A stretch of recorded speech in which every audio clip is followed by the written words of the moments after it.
There it was, set in cold black type on a newspaper page, one small ugly word aimed at the Queen's own sister, Floozy, a word thrown at a princess who had done nothing a bachelor prince had not done a dozen times over, who had sat in the cockpit of a fast aircraft, danced in a Mayfair nightclub until the milk was on the doorstep, and chosen her own men in the order she wanted them.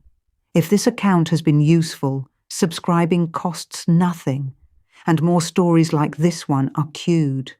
The bell notification means you will see them. So let us look at what she actually did, because the acts themselves are almost dull. She flew.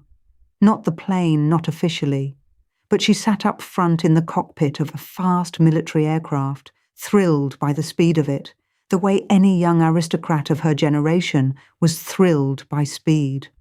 When a young man of her set did that, the papers had a word ready for him. Dashing. He was a dashing sort, they wrote, a man with fire in him.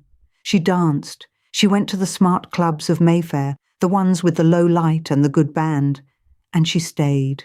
She stayed past midnight, past 2, past the point where sensible people went home, out into that grey London hour, when the milk float rattles down the street and the bottles land on the doorstep. When her cousins closed a nightclub the same way, the word was spirited, a spirited young man. Good company, great fun. And she chose. She chose the men she wanted in the order she wanted them, sometimes older, sometimes much younger, always on her own terms. When a prince of the blood kept a string of companions and discarded them at will, the phrase was almost affectionate. Full of life, they called him. A red-blooded fellow, sowing his oats, dashing, spirited, full of life. Those were the words the men earned for the cockpit, the club, and the string of lovers. Read that word again.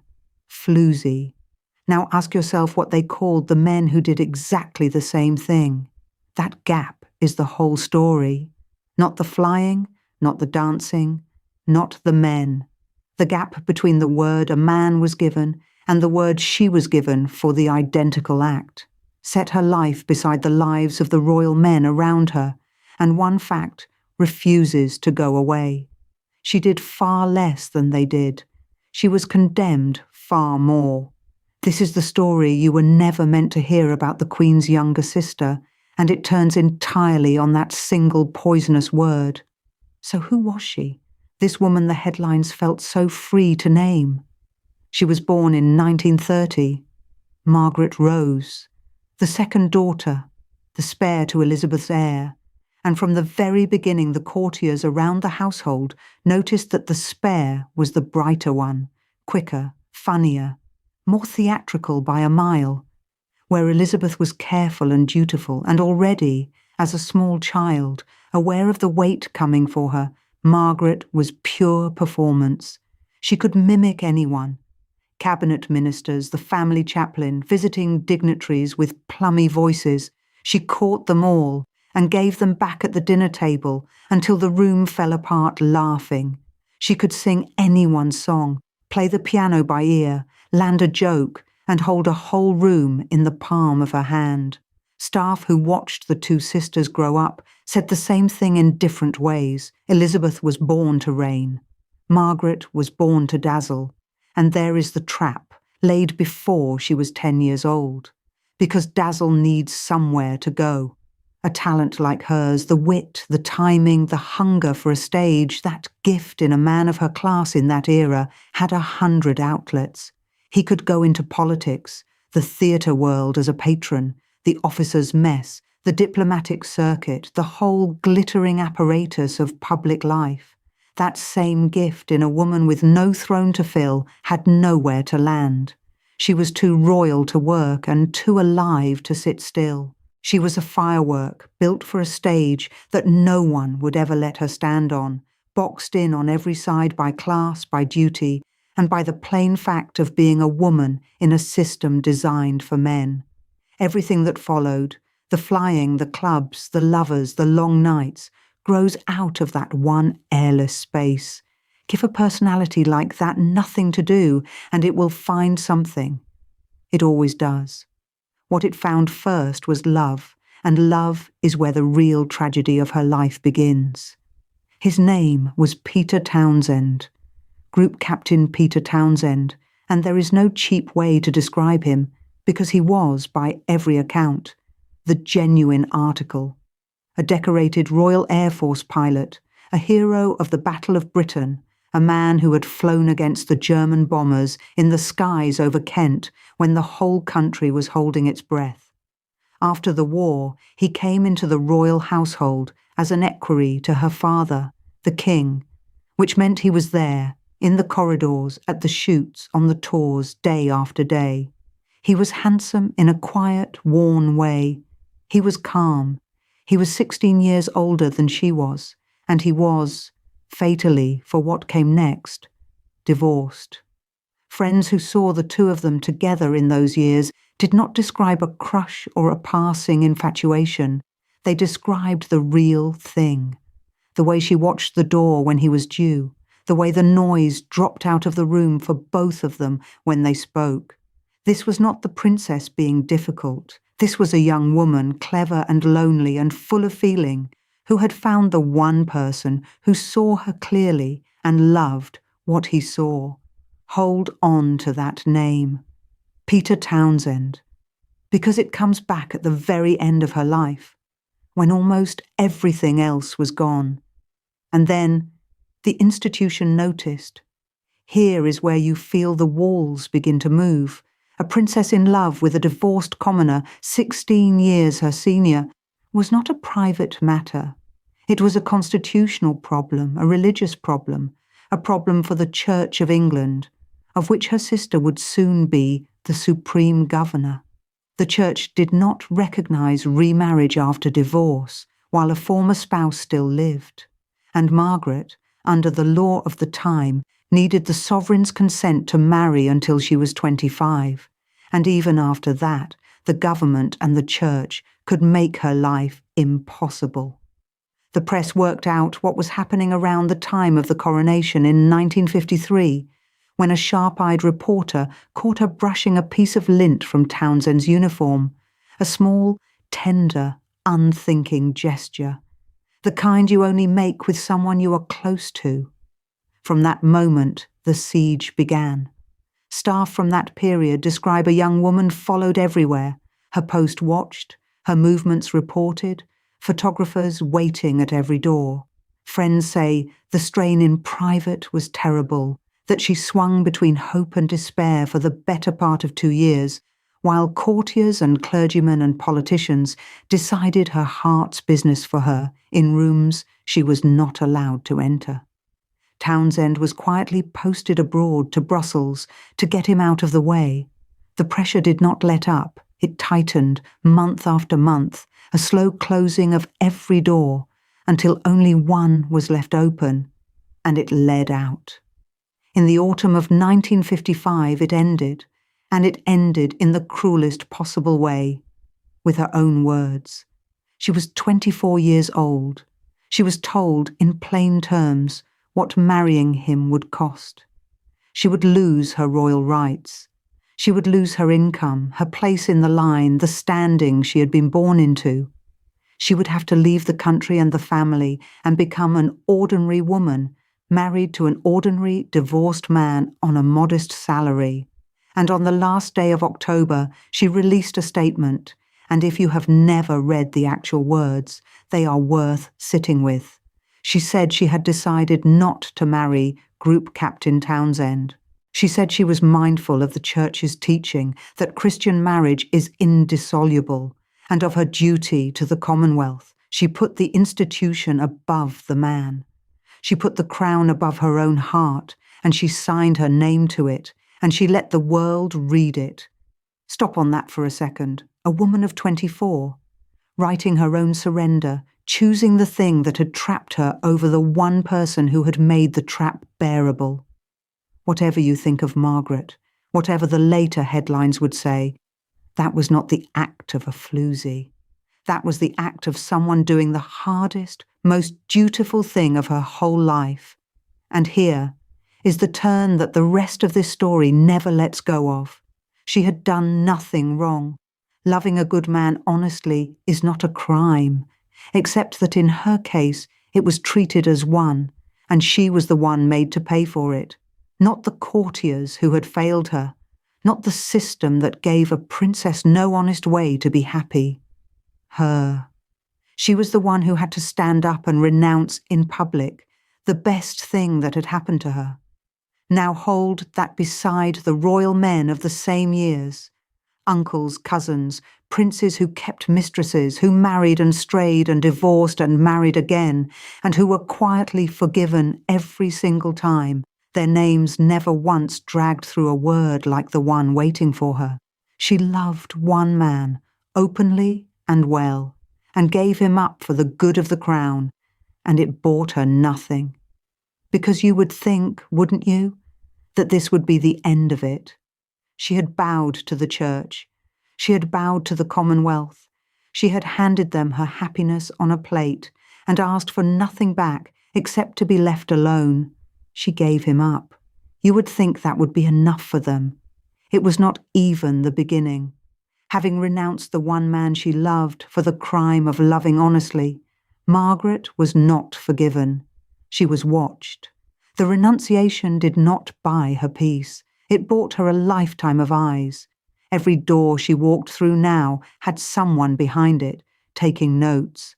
And the moment she tried to build another life, a different life, the life the institution had denied her, the moment she reached for a husband of her own choosing, and later, years on, for a much younger man on a far-off island under a hot sun, the same society that had refused her Peter Townsend would turn on her for living the way its own princes had always lived. The woman who signed that statement in 1955 was dutiful, heartbroken, and blameless.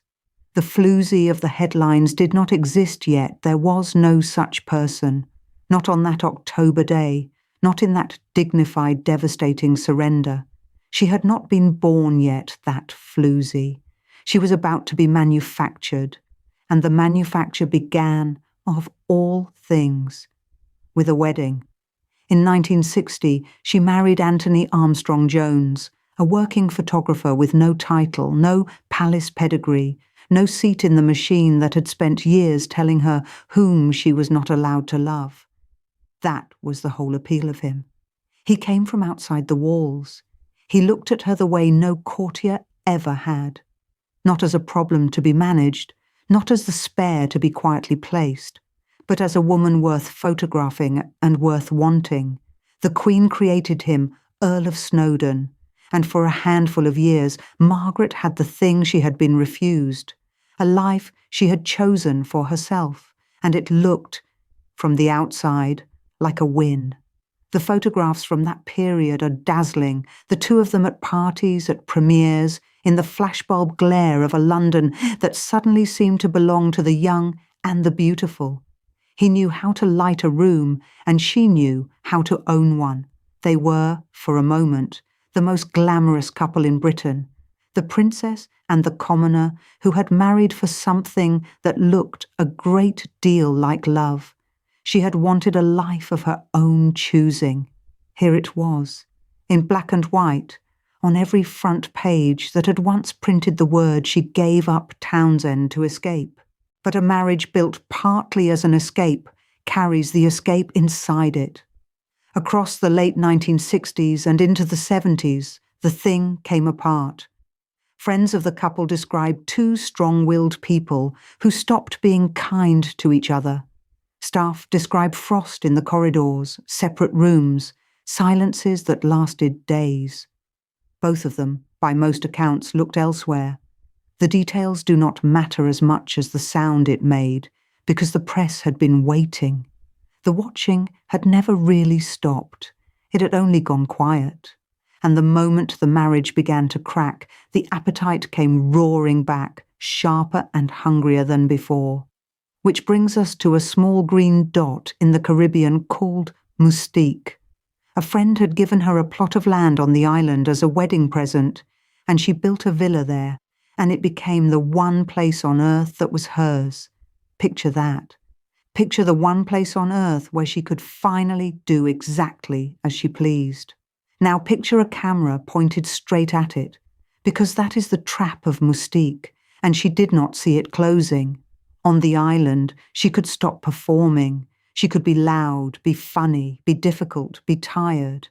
No Lord Chamberlain, no protocol, no cold palace stare. Just warm water, warm nights, and people who were there because she wanted them there. And she lived, on that island, the way she had always lived when no one was ranking her against a throne. She smoked. She sat up half the night with a drink and a story and a circle of friends who adored her, and she held court until the light came up over the sea, and the milk would have been on the doorstep back home in London. This was not new. This was the same woman who had danced in Mayfair until dawn 20 years before. The only thing that had changed was the audience. On Mystique, she thought she was unwatched. She was, in fact, more exposed than she had ever been in her life. Because on that island, she was seen with a young man named Roddy Llewellyn. He was a landscape gardener with a gentle manner and a good singing voice, and he was 18 years her junior. State it plainly, because the facts here are plain. A middle-aged woman found companionship and warmth and someone who made her laugh with a younger man in a private house on a private island. That is the entire crime. That is all that happened. And out of that ordinary, human, unremarkable arrangement, the machine built a monster. Here is how the machine works, and it is worth slowing down to watch it run. Same club, same drink, same younger companion. Change one thing, her sex, and watch the word change with it. Because a prince with a younger mistress was a rogue. A princess with a younger lover was a scandal, a national embarrassment, a floozy. That is not a paraphrase of the coverage. That is the coverage. The men of her own family, her own generation, her own set had done precisely this for centuries, taken younger partners, kept younger companions, and the vocabulary that greeted them was affectionate. He was a character. He was a bit of a lad. He was, forgive the word, dashing. She did the smaller, quieter version of the same thing. Once, and the word they reached for came out of the gutter. And then it detonated. A photograph of Margaret and Roddy on the beach reached the papers, and the front pages went off like a chain of small bombs. Scandal. Disgrace. A royal in the tropics with a man half a generation younger.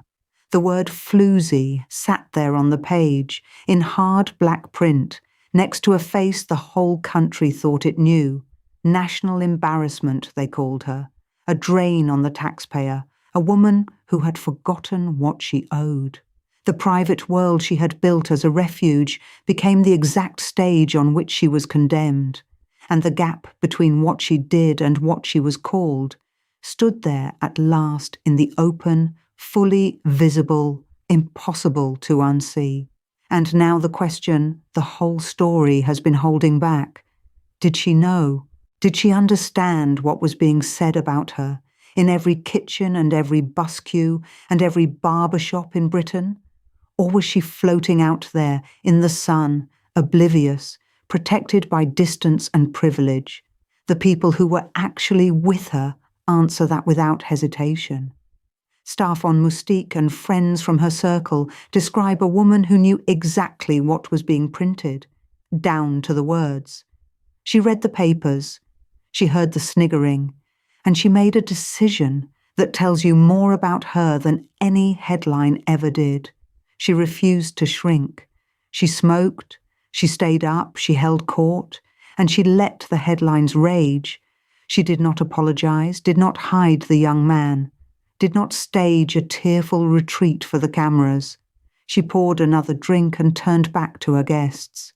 If the world had already decided what she was not going to give it the satisfaction of watching her flinch. And this is where the earlier question finally closes, the one that has been sitting under this whole story like a splinter. She had given up the man she loved.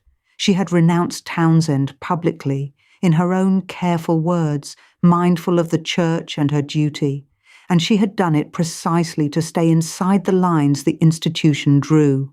So why did that sacrifice not buy her a single day of mercy? Why was she watched harder, not less? Because, and this is the cold truth of it, nothing she gave up would ever have been enough. The obedience was never the point. The machine did not run on her conduct. It ran on her being a woman who wanted things. Renouncing Townsend did not protect her, because there was no version of Margaret, however dutiful, that this world was prepared to leave alone. Set her beside the men, and the whole thing stops being subtle and becomes almost comic. The nightclubs she was scolded for closing down at dawn were the same nightclubs her cousins and their friends had been closing down for decades, celebrated for it. The younger companion she was shamed for was a mirror of arrangements half the aristocracy kept, as a matter of course, discreetly, with a wink and a knighthood. The appetite for late nights, fast company, beautiful people, strong drink, none of it was invented by her, and all of it was forgiven in the men who had far more of it. They kept the flattering words, spirited, full of life, a great character. She got the ugly one, and she got it alone because the vocabulary was never really about the behaviour. It was about who was allowed to have appetites, and who was supposed to know her place. And if you are already on her side, already furious on her behalf, already writing her a martyr's ending in your head, then wait, because the record is not that tidy, and the honest version has to admit it. It would be so easy to stop here, to leave her as the pure victim, the wronged woman handed a filthy word for a clean act, and to close the case. But that would be its own kind of lie, and this is not a channel that trades one myth for a prettier one. Because there is another Margaret in the record, and to tell the truth, the story has to look straight at her. The biographers who defend her are the same ones who describe a woman who could be imperious to the point of cruelty, a woman who stood on protocol like a weapon, insisting on the last inch of deference owed to a princess, even as she flouted every convention that got in the way of her own pleasure. A woman who could be sharp, cutting, and at times genuinely wounding to the very servants who saw her most clearly, the footmen and dressers and drivers who watched the private reality up close and had no front page to answer back with. She was not a saint. She was not a martyr rebuilt into a stained glass window. She was a difficult, contradictory, often maddening human being. So the story arrives at the hinge on which everything turns. There she is, on one side the wronged woman, handed a word from the sewer for doing less than the men around her ever did. And here she is, on the other, the imperious one, the difficult one, the one who could make a maid cry over a folded napkin. Both are true. And the only question that actually decides anything is this. Do that woman's flaws cancel the double standard? Or does the double standard survive her flaws entirely, untouched, exactly as ugly as it was before you learned she was no angel? Start with the worst of her. A case that only holds when you hide the ugly parts is not a case, it is a fan letter. So be fair to the record against her, because the double standard only means something if it survives her worst days too. The biographers who spent years inside her papers and her circle do not hand you back a saint. They describe a woman who could be imperious, difficult in the plain sense of the word, precise about protocol to the inch, even as she flouted convention in every other room of her life. She would insist on the exact form of a dress, the exact order in which people entered a room, the exact depth of a curtsy, and then sit up until the milk was on the doorstep, doing precisely as she pleased. The rule book was for other people to keep. She kept the parts that flattered her and broke the rest. And she could be cold with it, not loudly, in the small quiet way that leaves a mark. The people she wounded most easily were the ones with the least power to answer back, the servants who stood closest and saw her most clearly, a footman who brought the wrong glass, a maid who moved a photograph an inch out of place. Some of the staff loved her and tell the warm stories, the jokes, the loyalty, the sudden kindness that came from nowhere. Others tell the other kind, the sharp word, the long freeze, the sense of being a piece of furniture that had somehow displeased her. Both are true. They were true of the same woman on the same afternoon. She was not a martyr the story has quietly turned into a saint. Hold on to that, because the temptation is to defend her by softening her, and a softened Margaret is the lie in the other direction.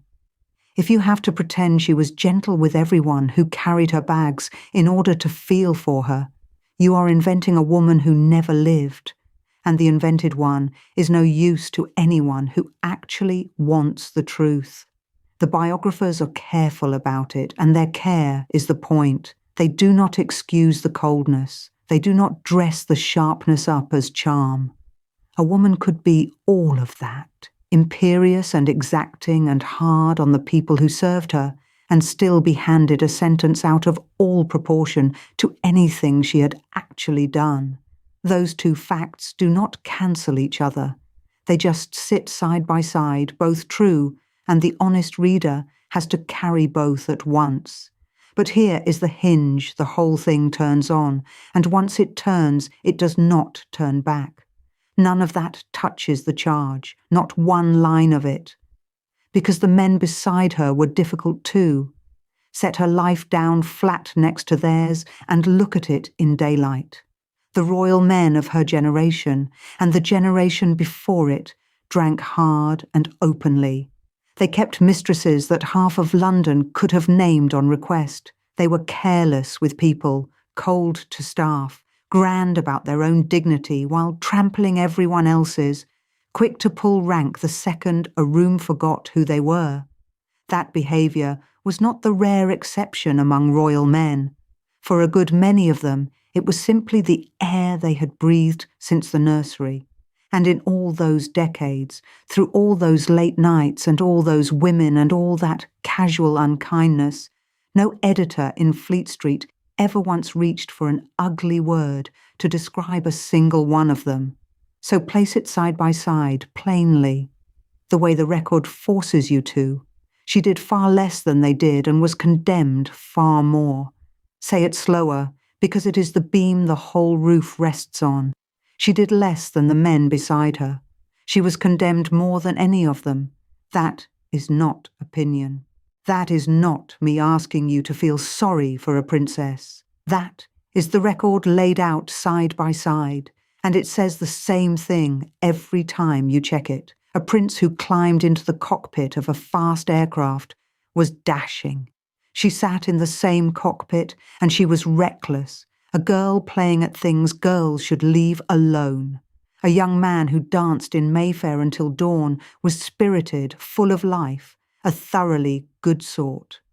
She danced until dawn and she was fast, and then loose, and then something the papers preferred not to spell out over breakfast. A married man who strayed was a man being a man, and the world gave a knowing smile. A married woman who was merely seen laughing too freely with the wrong companion was a scandal that sold papers for a week.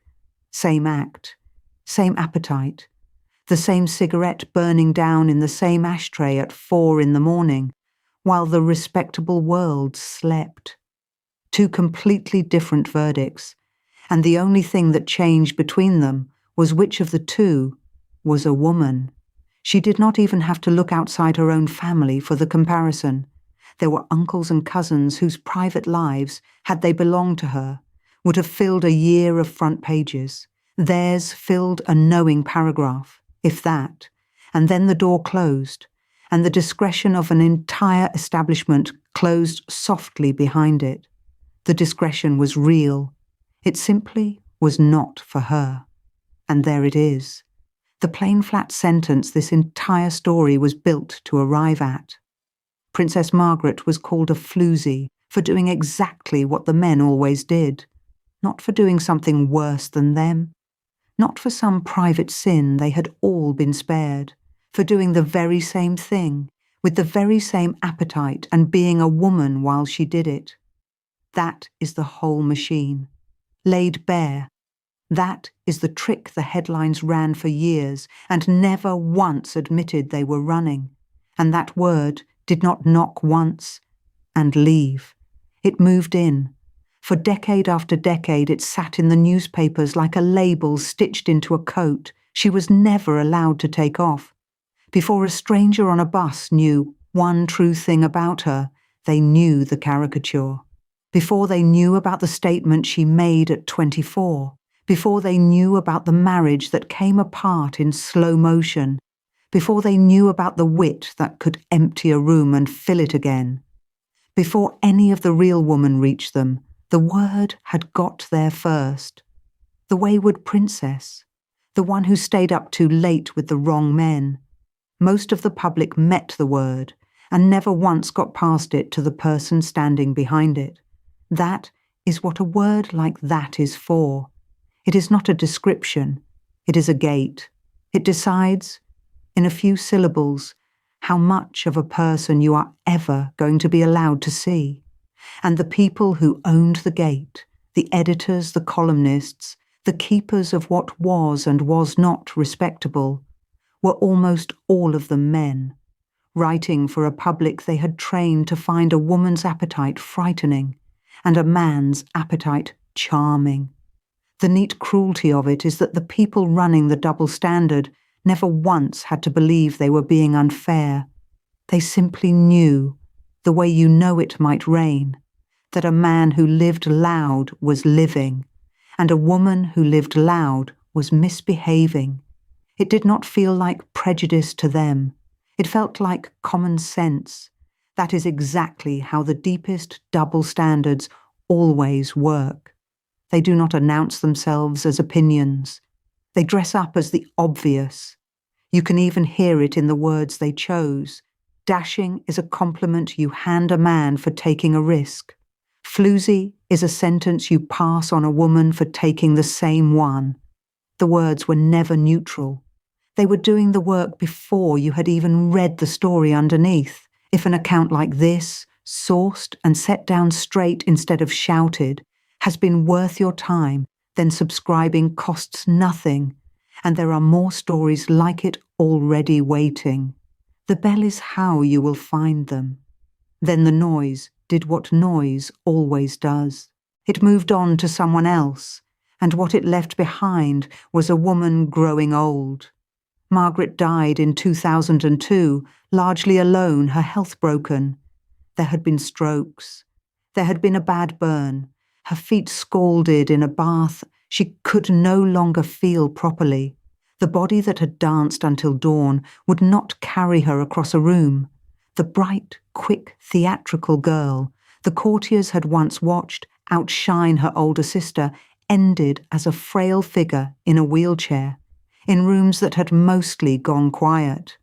She had held full rooms for half a century. At the end, the rooms were nearly empty. And here is what the friends from her circle say, quietly, when they are asked about those last years.